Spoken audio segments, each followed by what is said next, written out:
Hello. स्वागत है आपका फिर से मेरे चैनल पर।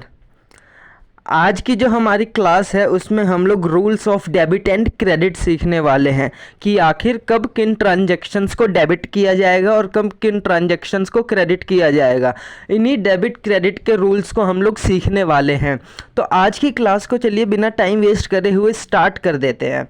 देखिए, बिज़नेस के बारे में हमें पता है कि जब बिज़नेस में बहुत सारे लेन देन होते हैं, ट्रांजैक्शंस होते हैं, तो उन ट्रांजैक्शंस को ना याद नहीं रखा जा सकता, उन ट्रांजैक्शंस को दिमाग में याद नहीं रखा जा सकता, क्योंकि बिज़नेस में डेली बहुत लेन देन होते हैं, डेली बहुत ट्रांजैक्शंस होती हैं।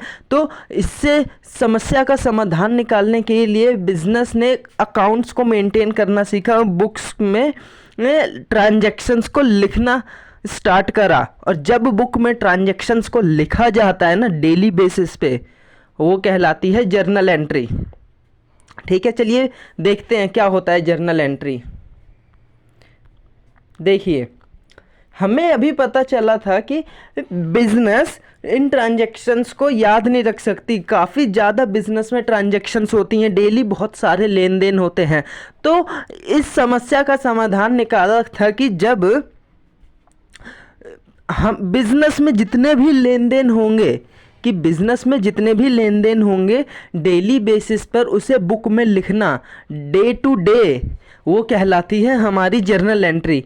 यहाँ पे देखिए, all transactions are recorded into the books into chronological का मतलब होता है day to day, day wise लिखना, ये कहलाती है जर्नल एंट्री। अब ऐसा तो नहीं है ना कि अपने मर्जी से लिख लेंगे कि आज ऐसे लिख लिया कल वैसे लिख लिया, नहीं। इसके लिए कुछ रूल्स बनाए गए हैं कि सभी को इन रूल्स को फॉलो करने होते हैं। तो ये जो रूल्स होते हैं ना, ये दो कैटेगरी में डिवाइड हो जाते हैं। एक तो वो रूल्स जो कि पुराने समय से चलता आ रहा है, क्या चीज़, ट्रेडिशनल अप्रोच की जो पुराने तरीके से होता आ रहा है, और एक है आधुनिक मॉडर्न अप्रोच। ठीक है, तो आज की क्लास में हम लोग इसी ट्रेडिशनल अप्रोच को सीखेंगे। ठीक है, तो जो ट्रेडिशनल अप्रोच होता है ना, जो पुराने समय से होता आ रहा है, वो दरअसल 3 प्रकार के हो जाते हैं। सबसे पहला रियल अकाउंट। ठीक है, अब रियल अकाउंट ये वो अकाउंट होता है जिसमें हम लोग वस्तुओं का लेन देन करते हैं। किसका लेन देन करते हैं जी? वस्तुओं का। ये तभी इसका इस्तेमाल होगा जब इसमें वस्तु आएगी। ये हमेशा याद रख लेना, अगर उसमें वस्तु है तो ही रियल है, अगर नहीं है तो रियल नहीं है, कुछ और होगा। ठीक है, रियल तो नहीं होगा, कुछ और होगा। ठीक है, इतना तो पता चल गया। तो इसका जो रूल होता है ना, वो होता है debit what comes in and credit what goes out. एक चीज़ हमेशा याद रख लेना, ये जो रियल अकाउंट, ये जो हम लोग ट्रेडिशनल अप्रोच पढ़ने वाले हैं ना, इसकी एक खास बात है कि ये जो डेबिट होगा ना, उसी का उल्टा क्रेडिट होगा, है ना। जो डेबिट होगा उसी का उल्टा क्रेडिट होगा। तो यहाँ पे देखिए, डेबिट व्हाट कम्स इन, कि जब कोई वस्तु हमारे पास आ रही होगी तो हम उसे डेबिट कर देंगे, और जब कोई वस्तु हमारे पास आ रही है तो उसे डेबिट कर दिया। अब इसी का उल्टा क्या होगा, जब कोई वस्तु हमारे पास से जा रही है तो उसे हम क्रेडिट कर देंगे। तो ये कहता है रियल अकाउंट का रूल कि कोई वस्तु आ रही है, हमारे पास वस्तु बढ़ गई, ठीक है, तो इसे हमने डेबिट कर दिया। हमारे पास से कोई वस्तु चली गई, उसे हमने क्रेडिट कर दिया। ठीक है, तो इसका एक एग्जाम्पल देख लेते हैं कि रियल अकाउंट का, तब ज़्यादा क्लियर तरीके से समझ आएगा। ये देखिए, मैंने कुछ एग्जाम्पल ले रखे हैं।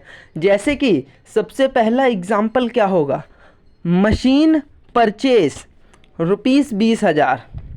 अब मशीन परचेज करी है 20,000 रुपये की। अब सबसे पहले मुझे एक बात बताइए, मशीन एक वस्तु है? मशीन एक वस्तु है। कितने में खरीदी है? 20,000 में। अब 20,000 हमने नगद दिया होगा, कैश दिया होगा। ठीक है, तो कैश कैसी है? वस्तु है ना, वो भी तो एक वस्तु है। ठीक है, तो अब रूल क्या कहता है जी? रूल कहता है कि अगर कोई चीज़ हमारे पास आ रही है, अब एक चीज़ पहले याद रख लेना कि ये जो अकाउंट होता है ना, इनके ट्रांजैक्शंस जो होगा ना, इनके 2 इम्पैक्ट पड़ते हैं हमेशा, कि या तो चीज़ आ रही होगी और बदले में हमारे पास से जा रही होगी, ऐसे ही हमने अकाउंटिंग इक्वेशन में भी सीखा था कि ये आ रही है प्लस हो रहा है या माइनस हो रहा है। तो इसे जो अकाउंट्स की टेक्निकल लैंग्वेज में बोलेंगे, या तो कोई चीज़ आ रही है तो डेबिट, जा रही है तो क्रेडिट, दो इम्पैक्ट पड़ेंगे बिजनेस पे। तो यहाँ पे हमारे साथ क्या हो रहा था कि देखिए हमने मशीन खरीदी थी 20,000 रुपये की, तो इम्पैक्ट सबसे पहले चेक करिए। हमारे पास मशीन आया, हमारे पास मशीन आया और बदले में हमारे पास से क्या गया जी, कैश गया। कैश गया तो आ रहा है तो डेबिट कर देंगे, जा रहा है तो क्रेडिट कर देंगे। ये देखिए मशीन आया, ठीक है, मशीन आया तो मशीन को हमने डेबिट में लिख दिया, और पैसा गया वो भी एक वस्तु है, ठीक है, मशीन भी एक वस्तु है। तो मशीन हमारे पास आई तो रूल के हिसाब से ये हो जाता है रियल अकाउंट, क्योंकि मशीन एक वस्तु है तो हमने उसे डेबिट कर दिया। और बदले में हमारे पास से पैसा गया, पैसा भी एक वस्तु है तो हमने उसे क्रेडिट कर दिया, ठीक है। ये एक एग्जाम्पल है, ऐसा फॉर्मेट रियल में नहीं होता है जर्नल एंट्री का, वो कुछ और फॉर्मेट होता है जो कि मैं आपको बाद में सिखाऊंगा। अभी आप एक आइडिया लीजिए कि कैसे वर्क करता है ये रूल, ठीक है। बाद में हम लोग इसे पूरे फॉर्मेट में समझेंगे जर्नल एंट्री के कि ये कैसे लिखा जाता है, ठीक है। तो नेक्स्ट एग्जाम्पल देखिए कि फर्नीचर हमने बेचा कितने रुपए में, 35,000 रुपये में, 35,000, ठीक है। तो अब देखिए इम्पैक्ट सबसे पहले चेक करिए यहाँ पे कि फर्नीचर हमने बेचा, तो फर्नीचर रूल क्या कहता है जी, रूल कहता है कि debit what comes in, credit what goes out. अब हमने फर्नीचर बेचा है, फर्नीचर वस्तु है, तो रूल कहता है कि यहाँ पे रियल अकाउंट का लगेगा नियम, ठीक है। तो रियल अकाउंट का नियम क्या कहता है, debit what comes in, credit what goes out. तो यहाँ पे देखिए हमने फर्नीचर बेचा, फर्नीचर एक वस्तु है तो हमारे पास से फर्नीचर गया, क्रेडिट व्हाट गोज आउट, गया तो फर्नीचर को हम क्रेडिट कर देंगे।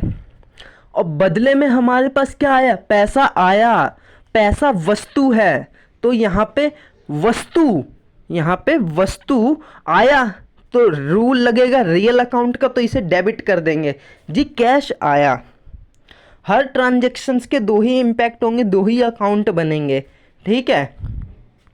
जैसे कि अगर हम लोग ये तीसरा एग्जाम्पल देखें कि बिल्डिंग परचेज करी 1,00,000 रुपए की, बिल्डिंग हमने परचेज करी 10 लाख रुपए की, ठीक है, बिल्डिंग हमने परचेज करी 10 लाख रुपए की। अब सबसे पहले देखिए बिल्डिंग क्या है, एक वस्तु है, ठीक है।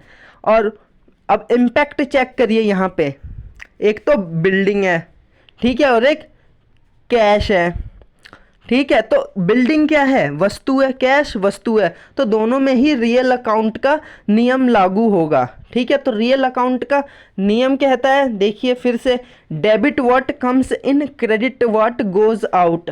तो हमने बिल्डिंग परचेज करी है ना, हमने बिल्डिंग खरीदी है तो हमारे पास बिल्डिंग आया, डेबिट व्हाट कम्स इन, तो बिल्डिंग को हम तो कर देंगे डेबिट, और बदले में हमारे पास से क्या गया जी, पैसा गया।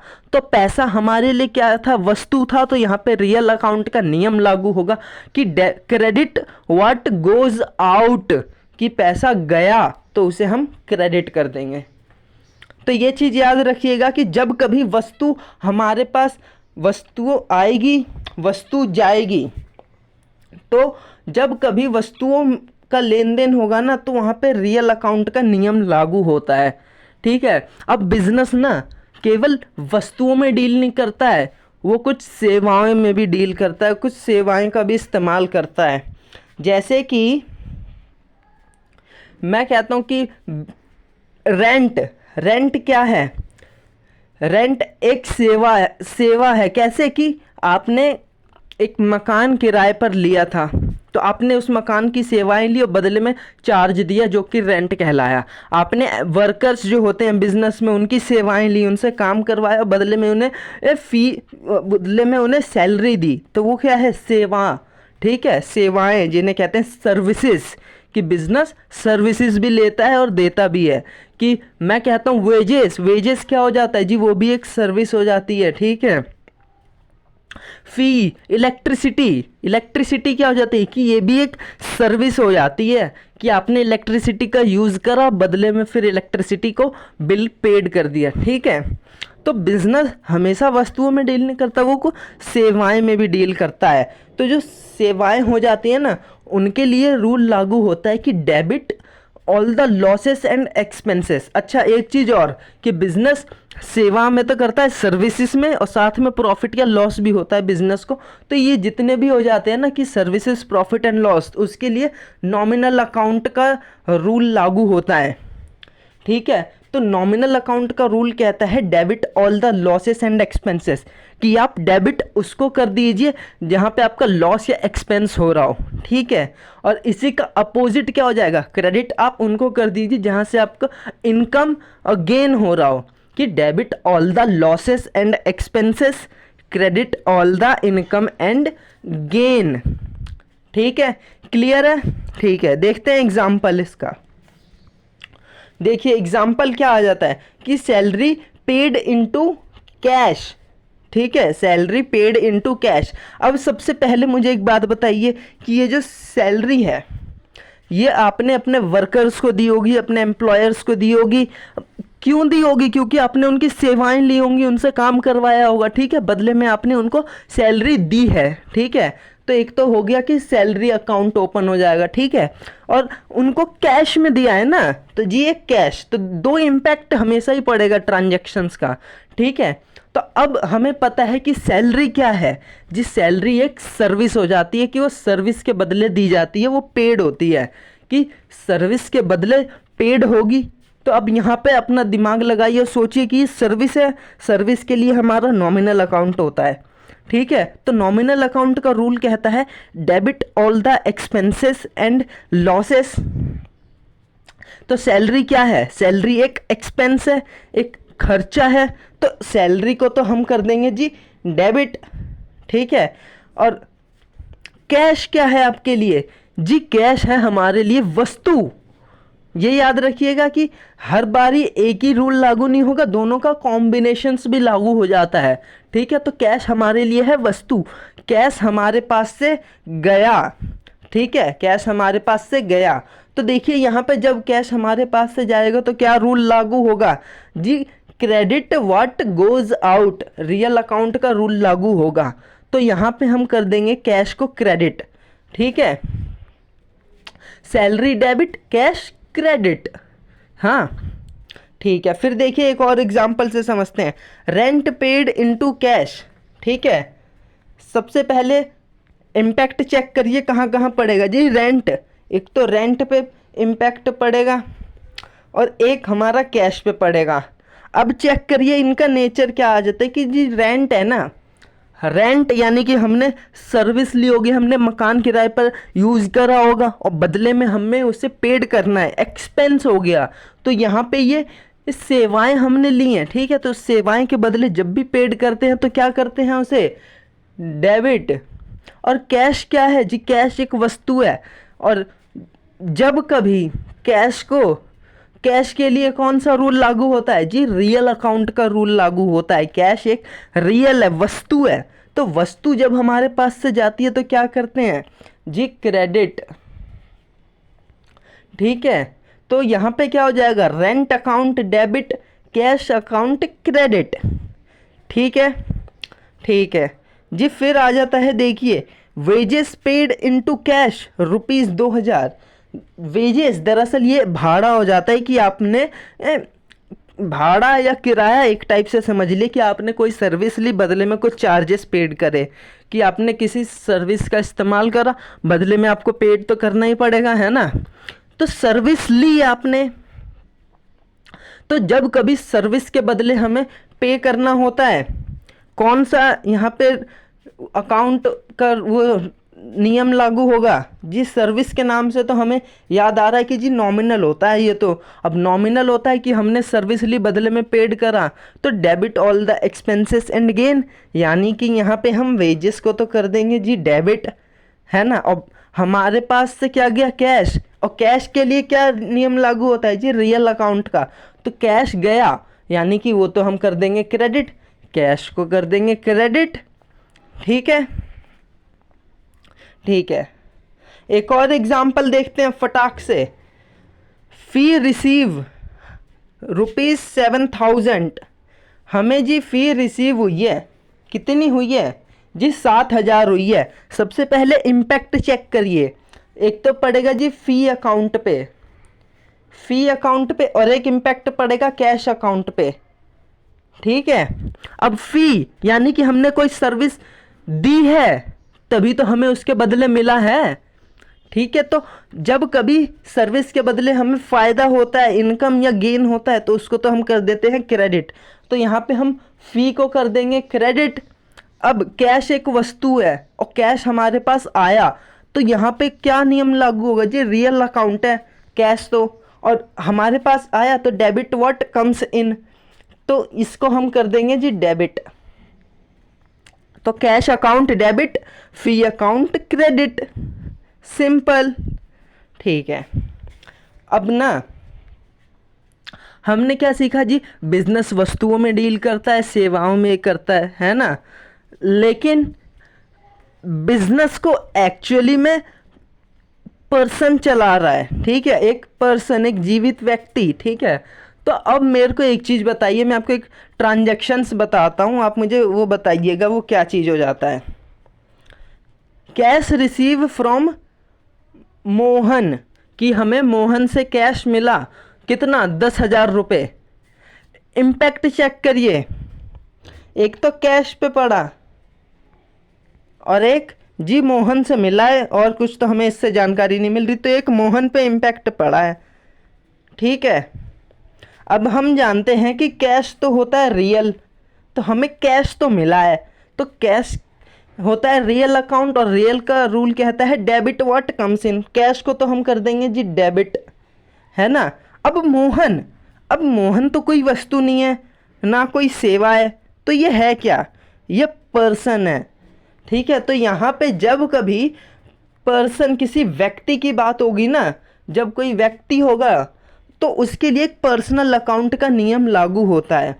कौन से अकाउंट का, पर्सनल अकाउंट का। ठीक है, तो वो पर्सनल अकाउंट का नियम हमेशा जब कोई व्यक्ति होगा, जैसे मोहन, सोहन, राम, श्याम, ठीक है, तो इस सब में लागू होगा। अब पर्सन का मतलब कोई जीवित व्यक्ति तो है ही है, साथ में कोई अजीवित व्यक्ति, जैसे कोई बिजनेस, वो भी एक पर्सन है। कैसे, क्योंकि हम लोगों ने एक कॉन्सेप्ट पढ़ा था, बिजनेस एंटिटी कॉन्सेप्ट, कि बिजनेस एक अलग पर्सन है और बिजनेसमैन एक अलग पर्सन है। तो ये इसके हिसाब से हमें बिजनेस को भी एक पर्सन मानना पड़ता है, कि जैसे राम एंड कंपनी, कुछ ऐसे करके, मतलब कोई सी भी कंपनी का नाम लिख लीजिए, उसके आगे नाम जैसे रहता है कि मोहन एंड सोहन कंपनी, ऐसे हो जाता है ना। तो बिजनेस भी एक पर्सन है। इसी तरीके से बैंक भी एक पर्सन है, कि HDFC बैंक, ये भी एक नाम है ना, कि हर एक बिजनेस का अपना अलग अलग नाम होता है। तो लॉ कहता है कि आपको बिजनेस को भी एक पर्सन मानना है, तो जीवित तो है ही है, उसके लिए तो पर्सनल अकाउंट होगा, साथ में कुछ जो लॉ के हिसाब से नाम रखा गया है, बिजनेस एंटिटी कॉन्सेप्ट के हिसाब से नाम रखा गया है, वो हमारे पर्सनल अकाउंट के ही हिसाब से होगा। ठीक है, क्लियर। ठीक है, तो जो पर्सनल अकाउंट का जो नियम होता है ना, वो कहता है कि debit the receiver and credit the giver. क्या कहता है, debit the receiver and credit the giver.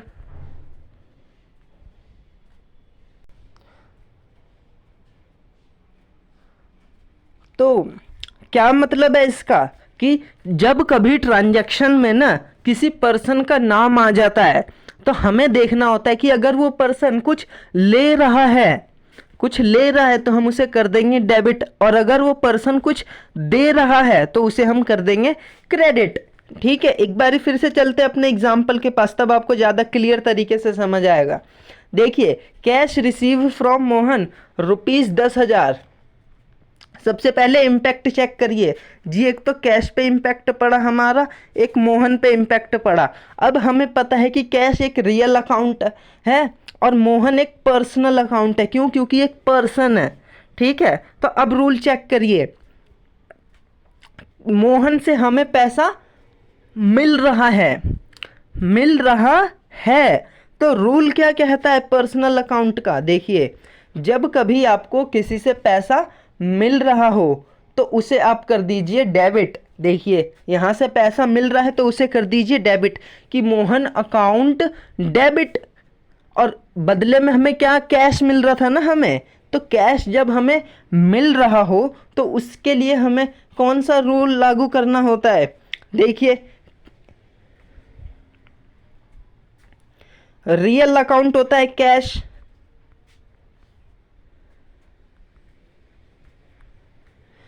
अच्छा देखिए क्या होता है दरअसल, एक बारी फिर से कॉन्सेप्ट को समझिएगा। दरअसल debit what, debit the receiver, credit the giver. जब हमें पैसा मिल रहा हो तो हम कर देते हैं डेबिट, और जब हमें कोई पैसा दे रहा हो तो हम उस पर्सन को कर देते हैं क्रेडिट। तो यहाँ पे मोहन से हमें पैसा मिल रहा था ना, यहाँ पे हमें मोहन से पैसा मिल रहा है। क्वेश्चन देखिए ज़रा, cash receive from Mohan, Mohan से पैसा मिल रहा है। तो अब मुझे एक बात बताओ सबसे पहले कि क्या मोहन को पैसा मिल रहा है या मोहन पैसा दे रहा है? सबसे पहले ये बताओ जी। मोहन तो हमें दे रहा है ना, क्योंकि यहाँ पे लिखा है कैश रिसीव फ्रॉम मोहन, तो मोहन हमें पैसा दे रहा है। तो मोहन क्या हो गया जी? मोहन हो गया गिवर। तो मोहन हो गया गिवर, तो मोहन के अकाउंट को तो हम कर देंगे जी क्रेडिट, मोहन के अकाउंट को कर देंगे क्रेडिट, क्योंकि हमें देखना है क्या वो पर्सन दे रहा है या वो पर्सन ले रहा है। तो यहाँ पे वो पर्सन पैसा दे रहा है, ठीक है, तो उसे हम कर देंगे क्रेडिट, मोहन अकाउंट कर देंगे क्रेडिट। और अब हमें पैसा मिल रहा है, दो इम्पैक्ट होते हैं। तो जब हमें पैसा मिल रहा है तो पैसा क्या होता है? कैश क्या होता है जी? कैश रियल अकाउंट होता है। रियल अकाउंट का कहता है नियम कि डेबिट व्हाट कम्स इन, कि डेबिट आ रहा है, कि जब कोई वस्तु आ रही है तो उसे कर दो डेबिट, तो कैश को हम कर देंगे डेबिट। ठीक है, क्लियर? अब देखिए जरा फिर से दूसरा example, cash paid to Ravi, cash paid to Ravi.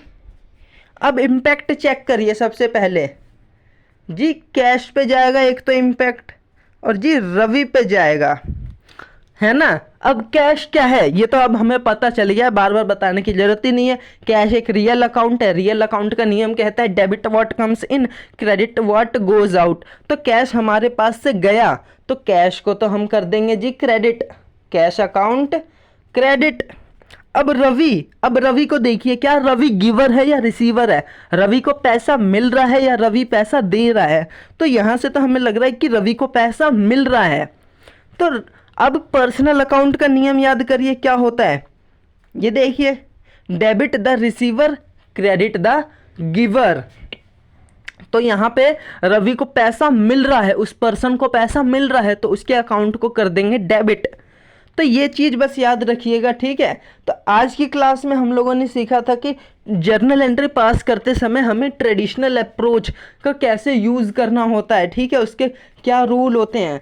तो 3 रूल होते हैं, real account, nominal account, personal account, ठीक है।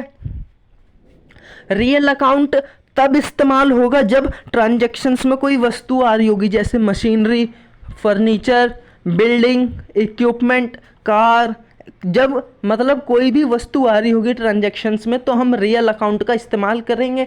और रियल अकाउंट का रूल कहता है डेबिट व्हाट कम्स इन, जब कोई वस्तु आ रही हो तो डेबिट कर दो और जब कोई वस्तु जा रही हो तो क्रेडिट कर दो, ठीक है। फिर हम लोगों ने सीखा कि बिजनेस हमेशा वस्तुओं में डील नहीं करता, वो सेवाएं में भी डील करता है, वो सर्विसेज में भी डील करता है, और उससे प्रॉफिट और लॉस भी होता है। कि ऐसे अकाउंट के लिए ना हम लोग नॉमिनल अकाउंट का इस्तेमाल करते हैं।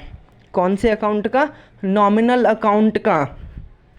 और नॉमिनल अकाउंट का रूल कहता है कि आपके जितने भी खर्चे या एक्सपेंसेस जो भी है ना, एक्सपेंसेस और लॉस, उसको तो आप डेबिट कर दो, और जितने भी आपके इनकम और गेन है, फ़ायदे और वो है इनकम, उसको आप क्रेडिट कर दो, ठीक है। नॉमिनल अकाउंट का रूल, सर्विस जैसे सैलरी पेड करना, रेंट पेड करना, फ़ी पेड करना, इलेक्ट्रिसिटी बिल एक्सेट्रा ऐसे, ठीक है। फिर हम लोगों ने सीखा कि जब ट्रांजैक्शन में कोई पर्सन आ रहा हो, जब ट्रांजैक्शन में कोई पर्सन आ रहा हो तो उस पर्सन को हमें देखना है कि क्या उसे पैसा मिल रहा है। अगर उस पर्सन को पैसा मिल रहा है तो उस पर्सन को कर देंगे डेबिट, और जब वो पर्सन पैसा दे रहा हो तो उस टाइम पे कर देंगे क्रेडिट, ठीक है। तो आई होप आपको आज की क्लास अच्छी लगी होगी। अगर अच्छी लगी होगी तो प्लीज़ वीडियो को लाइक कर देना और ज़्यादा से ज़्यादा चैनल को शेयर कर देना, और वीडियो को शेयर करना और चैनल को सब्सक्राइब भी कर लेना। मिलते हैं नेक्स्ट क्लासेस में। तो नेक्स्ट क्लासेस के लिए मैं आपको बता दूं कि नेक्स्ट क्लासेस में हम लोग सीखने वाले हैं दरअसल ये मॉडर्न अप्रोच, क्योंकि आज की क्लास में हम लोगों ने ख़त्म कर लिया अपना ट्रेडिशनल अप्रोच। कुछ छोटी मोटी चीज़ें हैं वो हम लोग धीरे धीरे और सीखते चले जाएंगे, ठीक है। बस अब आपको प्रैक्टिस करनी है कि कौन से अकाउंट को डेबिट करना है, कौन से अकाउंट को क्रेडिट करना है, ट्रेडिशनल अप्रोच का इस्तेमाल करना है, ठीक है। मिलते हैं नेक्स्ट क्लासेस में।